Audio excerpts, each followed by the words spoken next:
Searching for just the right job? Whether you're looking for full-time, part-time, or seasonal work, you can get started today. Amazon Jobs offers the whole package with great pay and flexible shifts that allow you to choose when and how much you work. Find a warehouse close to home and discover the role that works for you. To get your application started for an hourly job, go to amazon.com/apply. That's amazon.com/apply. Amazon is proud to be an equal opportunity employer. Target has Laundry Day covered because they offer a great selection of concentrated Tide Pods to help with all your laundry needs. Tide Pods clean, freshen, and help rejuvenate your clothes with odor fighters and stain removers. Did you know Tide Pods clean better than the leading liquid bargain detergent? Tide Pods are powerful enough to make your whites white and your brights bright, even in cold water. Just toss in 1 Tide Pod for small loads, 2 for medium, 3 for large. It's that easy. For great value and convenient pickup options, get Tide Pods today at Target.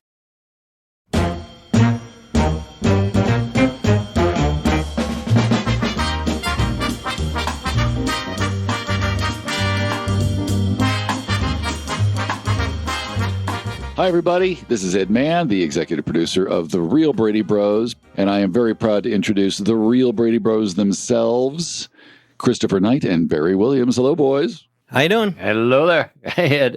Questions have been submitted, and they can always be submitted on our Facebook page, which is growing like mad and becoming an absolute rave sensation throughout the country and the world. It's called @Real Brady Bros, @Real Brady Bros, and you will find all sorts of wonderful things, all Brady stuff that you might like, particularly about this podcast. Today, we're going to address some questions. The Q&A thing has become a very big thing, and we want to start with Pat, who asks the following. I've always been curious about how the tic-tac-toe opening and end credits were shot. His guess is that they were done each season on an insert stage, which I'm not sure what that is. Maybe you can explain with one actor at a time. And then each told when and which directions to look, etc. How did that go, guys? First, it wasn't on an insert stage, but it could have been. It was done on a stage, but they're very correct in how they've visualized it. It's one actor at a time that they put through the paces, and then literally because again, all this was done optically, they had to then, I guess, strip. I don't know how they got it into a 9 square. Once they had the individual shot on 35 millimeter film, they then had to put it together in some format. And that I don't understand. I don't know how they physically did that back in the day, but they did shoot us one at a time. And of course, there was that business of, not to interrupt Barry, but there was that business of you guys looking at other members of the Brady Bunch at different angles. And did that have to be Matt, rehearsed? we learned over time. That was something that they didn't have down the first time. It was very difficult. It was tiring because you ended up doing it a lot longer than you had a smile for.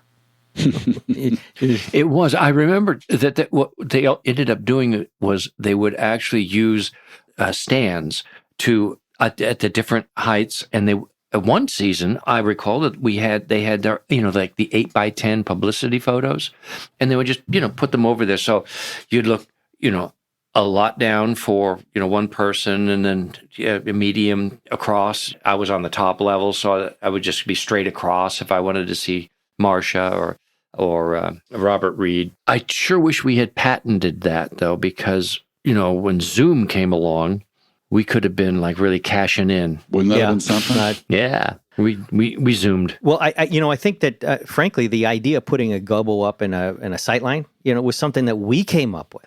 Because it was so difficult. They just said, kind of look up to your, upper, for me, it was up and down and like, not that far over, like over here. So as I'm turning away from my mic, ultimately you're staring out into space. And when you stare out into space, your eyes sort of glaze over. And it's a lot easier to stare at something. So give me something to look at was something that I think one of us suggested, and it made it much easier. And we did 3 of these. Now, we did the first season. We did one for the second that also ran the third. Then we did one each, the 4th and 5th. So we did, is that 4? 4 of them. That would be 4. Yeah. The second and third seasons are the same. I can tell you this, that the person most uncomfortable about doing them was Robert Reed.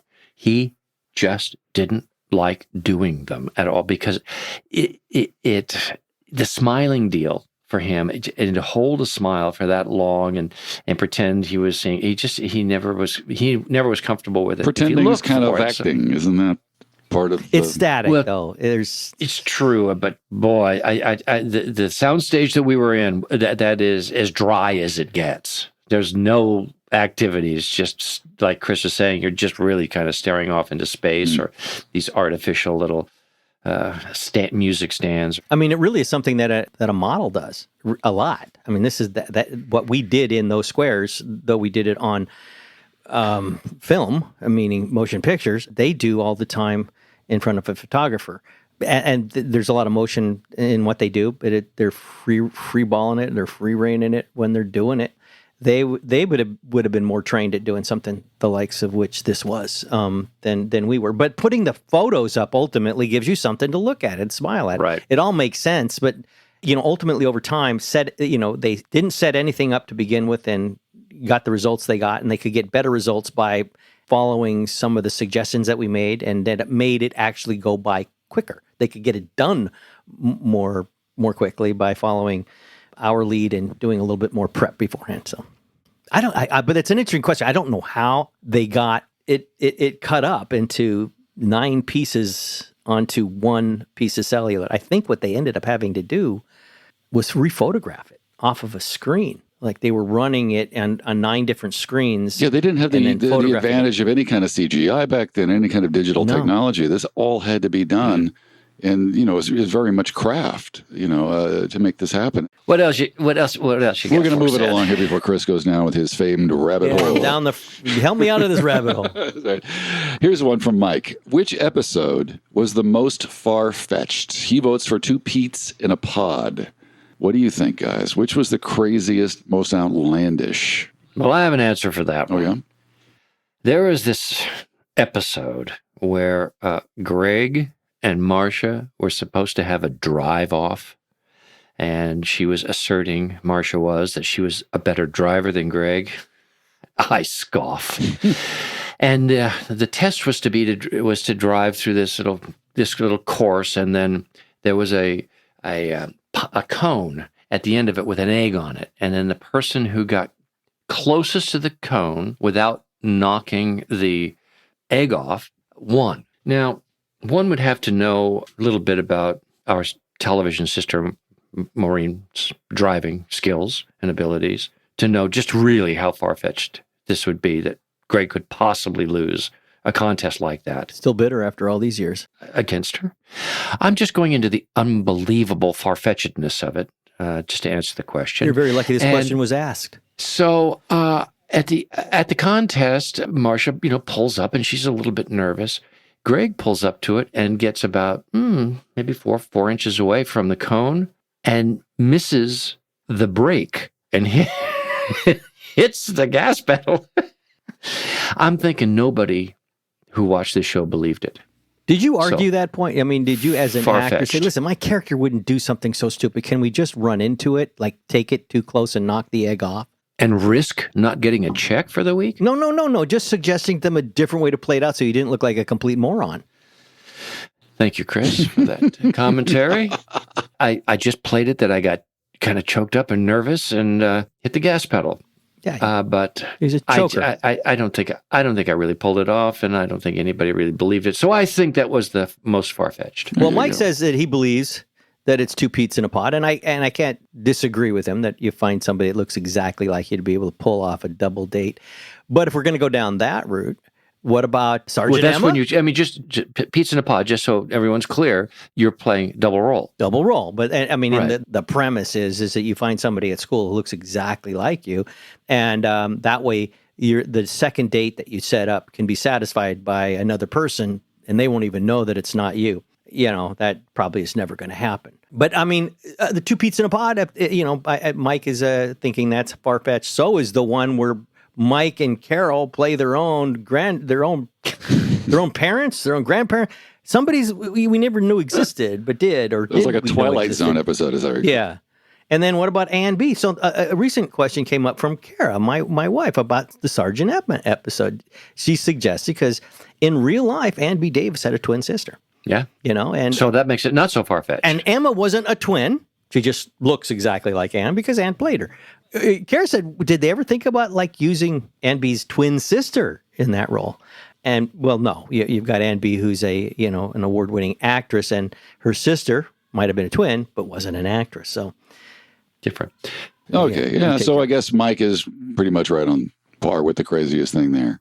Again, many others that are pretty nutty, but they all seem to knit together very well. Carrie asks a question that is partially, I think, addressed by Susan Olson, who, by the way, everybody, is going to be a guest in an upcoming episode. So watch for her. We'll be making some big announcements about it. You'll be seeing announcements on Facebook as well. But Carrie asks this: tell us about the dogs in the first season, and why did the writers leave them out in later seasons? And if I can do a follow-up question, this is from me, what else in the earlier seasons wasn't in later seasons that you can tell us about? Okay, I got one that just hit me about something other than the dog. Yeah. That moving birch tree in the backyard. Somehow in the third or fourth season disappears. It's not there anymore. And it's not always in the same place in the first two seasons. But do you remember it being there in the later seasons, Barry? No, I don't. And it's very much there now as we look back on these first two seasons of shows. Right. It's like, wow, that must have been there because there it is.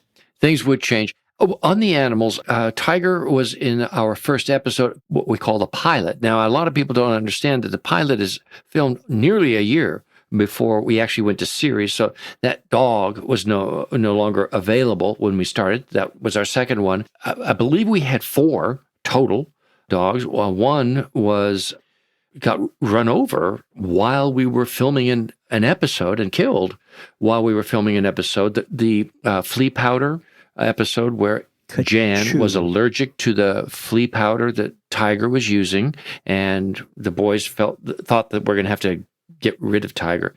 In that episode, there were 2 tigers because in the middle, it was actually over Thanksgiving weekend, and the poor dog wrangler didn't know what to do, so he went to the pound and brought a completely untrained semi-lookalike dog. And we used him to finish our last scene, which was saying goodbye to Tiger. And we had to hold him still because he would not stay still. And now this is not animal cruelty. I'm going to explain. It was done very, very nicely, and the dog was fine with it. But he was a little excited about all the equipment around it. We took his collar. It was tapped down, nailed to the soundstage floor.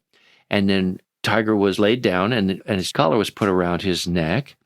And then the boys and the girls had this final goodbye scene just before we discovered that it wasn't that Jan was allergic to the dog, she was allergic to the flea powder.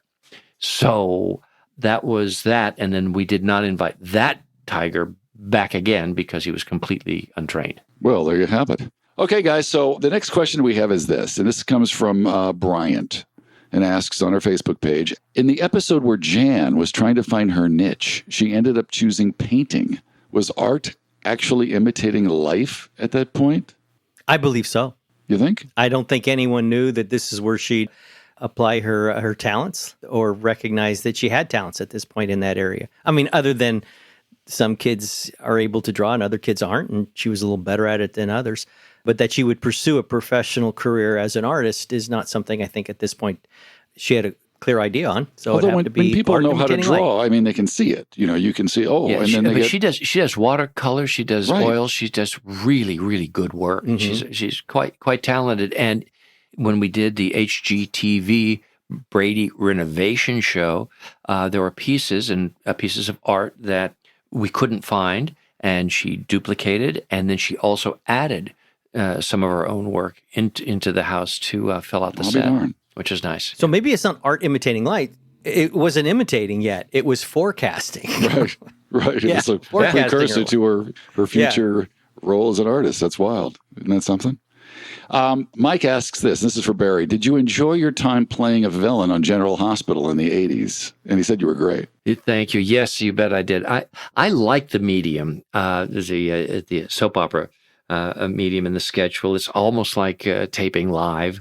It's challenging, but it's fun to play a villain. And I was, pretty devious with the gals of Port Charles, teaching them how to dance and prepare themselves for Broadway and taking their money and then putting them on a bus and promising them Broadway roles in the chorus or as stars, kind of like the Music Man, comes into town and promises all the kids instruments and things and takes their money and then skedaddles.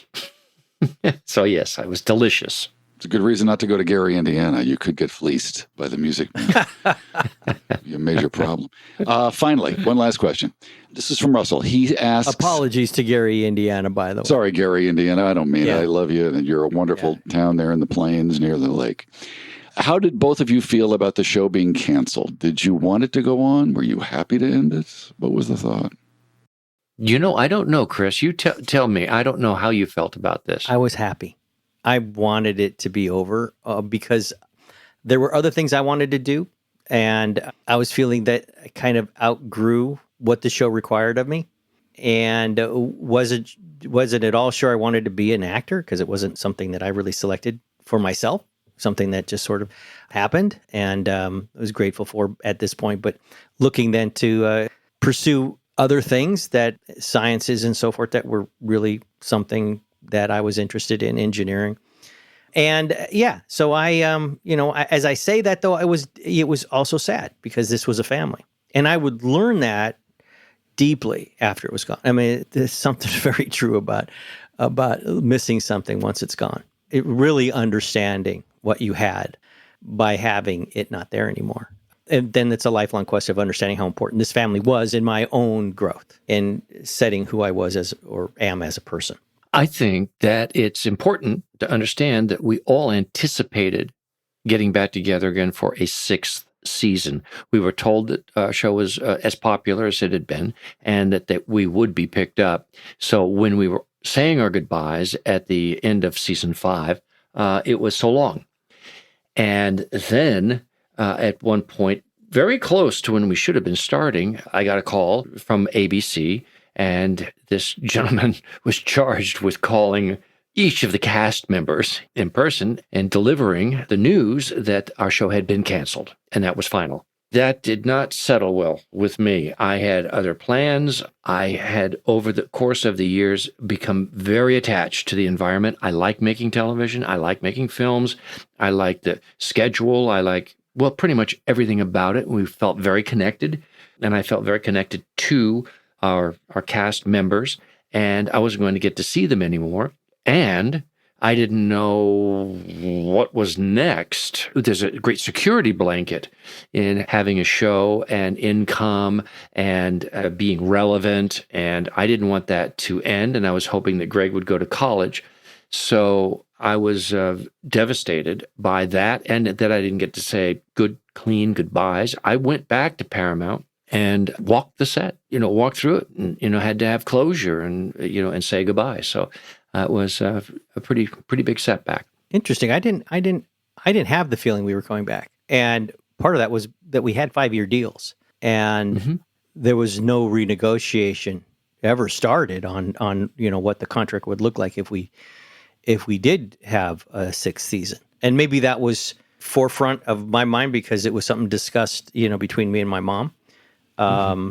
That I was made aware of. Maybe that wasn't something that was apparent to others, but you would have been an adult negotiating your own deal at this point with your agent. So, it would have been something that I'm sure that you would have had in your mind, as if we're going to come back. Like, when are we going to talk about this new contract? I'm going to share an experience that I had right after this. This happened on a Friday when the call came in. I'm 19 years old, I think, 19, almost 20. And so I did have to recover things that had been left in my dressing room.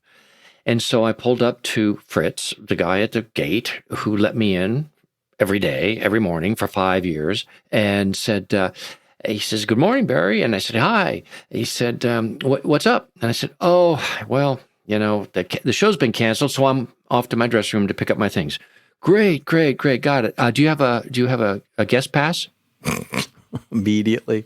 Oh, that's I said, "What?" Brutal. I said, "What?" He says, "Well, yeah, you're going to have to have a pass." I said, "Fritz, really?" He says, "No, yeah, could you just pull over there, and I'm going to let these cars through, and I'll just call the main office and find out and get an okay."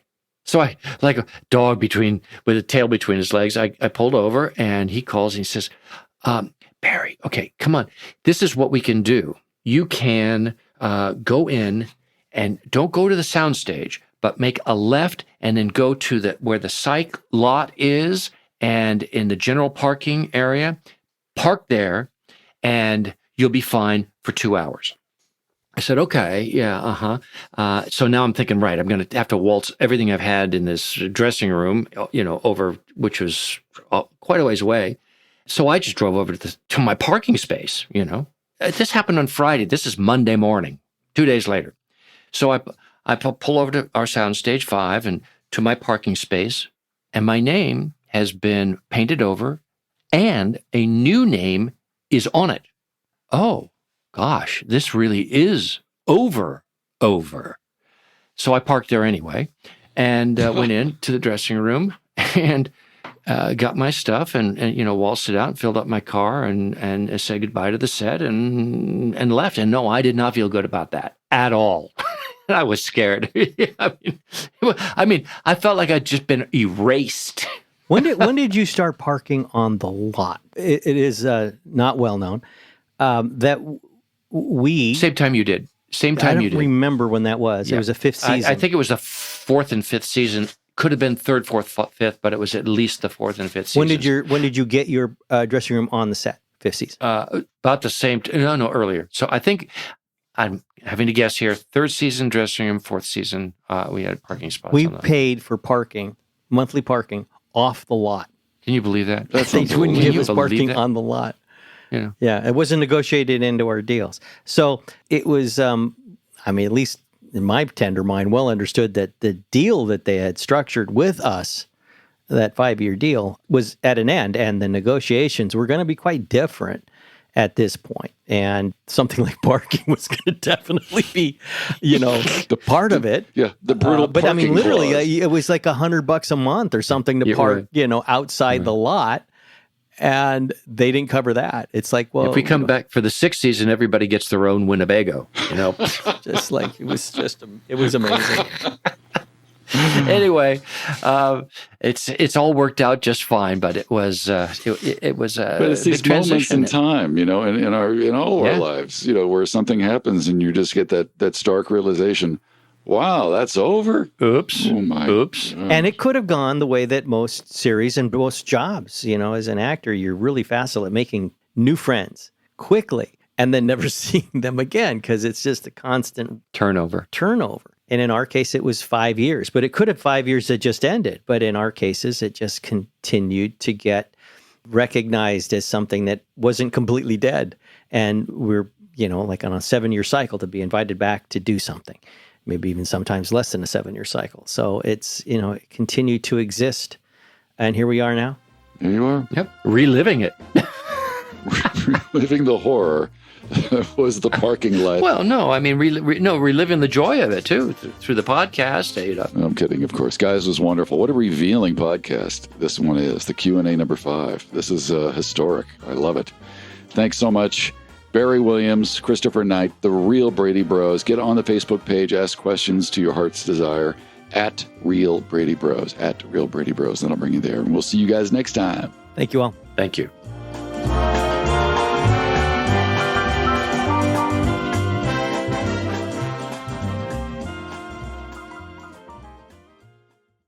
When you think about something that brings out the best in us, it usually involves helping someone else. By donating plasma at a Grifols Center, you can help save millions of lives and show your good side to the world. You'll join thousands of people who donate safely each week, so patients get the plasma-derived medicines they rely on. And you'll be rewarded up to $1,000 your first month. Learn more at grifolsplasma.com. Target has Laundry Day covered because they offer a great selection of concentrated Tide Pods to help with all your laundry needs. Tide Pods clean, freshen, and help rejuvenate your clothes with odor fighters and stain removers. Did you know Tide Pods clean better than the leading liquid bargain detergent? Tide Pods are powerful enough to make your whites white and your brights bright, even in cold water. Just toss in 1 Tide Pod for small loads, 2 for medium, 3 for large. It's that easy. For great value and convenient pickup options, get Tide Pods today at Target.